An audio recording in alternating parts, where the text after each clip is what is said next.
కేరళలో మీరు సిపిఎం పార్టీతో వ్యతిరేకంగా ప్రచారం చేస్తున్నారు. ఇవాళ అదే పార్టీ లీడర్లతో మీరు సంప్రదింపులు జరుగుతుంది. ఇది ఈ ఓట్ బ్యాంక్ పాలిటిక్స్ కి ప్రజల్లోని మన కన్ఫ్యూజన్లో నెట్టడం. రాహుల్, ఈ దేశం యూనియన్ ఆఫ్ స్టేట్స్ నీకు తెలుసు కదా, వివిధ రాష్ట్రాలతో కూడుకున్న సమూహమే భారతదేశము. మరి వివిధ రాష్ట్రాల పార్టీకి వివిధ విధానాలు ఉంటాయి, అందుకే రాష్ట్ర శాఖ అధ్యక్షులు ఉంటారు కదా, దాని ప్రకారమే పనిచేస్తున్నాను నేను. కేసీఆర్ డెఫినెట్గా అంటాడు, ఎందుకంటే మోడీని మెప్పించాలి, అమిత్ షాను ఒప్పించాలి బిడ్డ బెయిల్ కోసం.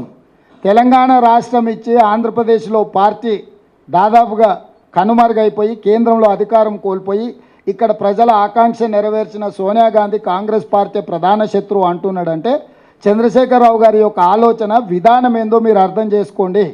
ఈరోజు ఆయన ఎంతసేపు ఉన్నా రావణాసురుడు తపస్సు చేసి ప్రత్యక్షం చేసుకున్నట్టు ఈరోజు ఆయన ఎంతసేపు ఉన్నా అమిత్ షా మోడీని ప్రత్యక్షం చేసుకోవడానికి తపస్సు చేస్తున్నాడు. కాంగ్రెస్ను విమర్శిస్తేనో కాంగ్రెస్కు వ్యతిరేకంగా పనిచేస్తేనో వాళ్ళు ప్రత్యక్షమవుతారని ఆయన ఒక ఆలోచనతోని కాంగ్రెస్ పార్టీని తిడుతున్నాడు. అంటే కాంగ్రెస్ పార్టీని తిట్టడానికి తెలంగాణ రాష్ట్రం ఇవ్వడమే కారణమా, లేకపోతే ఎస్సీ ఎస్టీ బీసీ ఓబీసీ రిజర్వేషన్లు ఇవ్వడం కారణమా? ఏం కారణం కాంగ్రెస్ను తిట్టడానికి?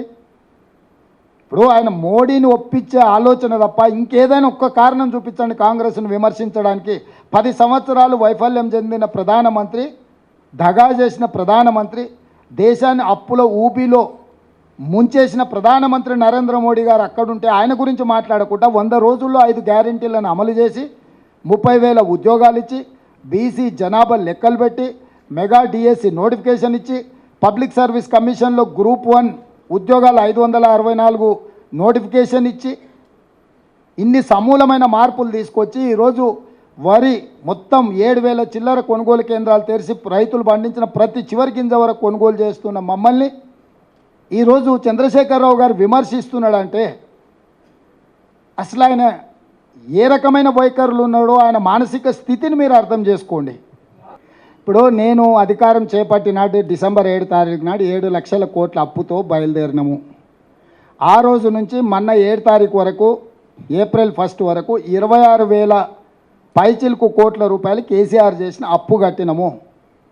ఆర్థిక నియంత్రణ దుబారా తగ్గింపు ద్వారా పన్నులు రావాల్సిన వాటిని రాబట్టుకోవడం ద్వారా ఆర్థిక క్రమశిక్షణ, ఆ క్రమశిక్షణలో భాగంగానే ప్రభుత్వ ఉద్యోగులకు, పెన్షన్దారులకు, అవుట్సోర్సింగ్, కాంట్రాక్టు ప్రతి ఒక్కరికి 1 తారీఖు నాడు జీతాలు ఇస్తున్నాము. ఆర్థిక క్రమశిక్షణను పాటించడమే కాకుండా రాష్ట్రం యొక్క ఆదాయాన్ని పెంచుకోవడం ద్వారా రుణమాఫీ ఎట్లా చేయాలనో నా దగ్గర పకడ్బందీ ప్రణాళిక ఉంది.